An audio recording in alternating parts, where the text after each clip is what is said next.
Construit sur le fleuve Alima, le port d'Oyo a été construit sur une longueur totale de 494 mètres linéaires. Il comprend entre autres un quai à passagers de 194 mètres linéaires, composé de 2 débarcadères conçus avec des passerelles mobiles et un autre quai à marchandises de 200 mètres linéaires sur 15 mètres de large. Le port d'Oyo est constitué de 2 grues de 60 tonnes chacune et d'un engin pour manutention de conteneurs 40 pieds. Financé à 80% par la Chine et à 20% par le Congo, le coût global des travaux s'élève à 48 milliards de francs CFA.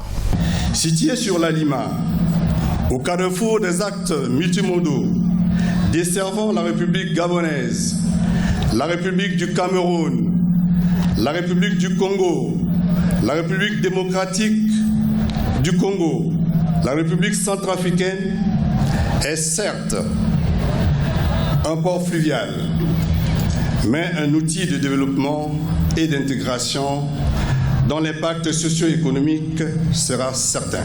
Les travaux du port d'Oyo ont débuté en août 2013 et leur fin est intervenue en février 2017. Cette plateforme pourra servir comme deuxième axe de desserte de la République centrafricaine par le corridor 13, la République démocratique du Congo par le fleuve Congo et le Gabon par Franceville. C'est un maillon de l'intégration sous-régionale avec des pays comme le Gabon, le Cameroun, donc la RDC. Maintenant, doit s'accompagner les problèmes de maintenance, d'entretien de ces dispositifs, le problème aussi de l'impulsion qu'il faut donner autour pour que les moyens soient utilisés à bon escient et atteignent les objectifs de développement.